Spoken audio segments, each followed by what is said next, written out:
எல்லாம் ரெடி ஆயிடுச்சு. இப்போ ஆஃப் பண்ணிடலாம். ஓகேவா? தக்காளி கட் பண்ணி வச்சுருக்கோம்.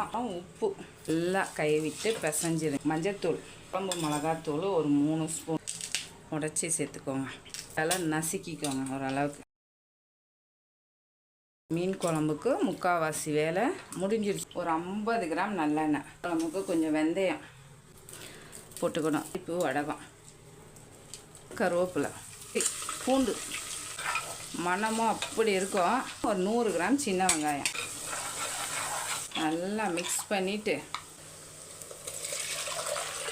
வெறும் மிளகாத்தூள் ஒரு ஸ்பூன், அரை ஸ்பூன் நாட்டு சக்கரை சேர்த்துக்கோங்க. குழம்பு பார்த்தீங்கன்னா இது போல் கலக்கி வச்சுருக்கோம். ஒரு 10 நிமிஷத்துக்கு ஸ்பீடாக வச்சு கொதிக்க வச்சு எடுக்கும். மீனை சேர்த்துக்கலாமா?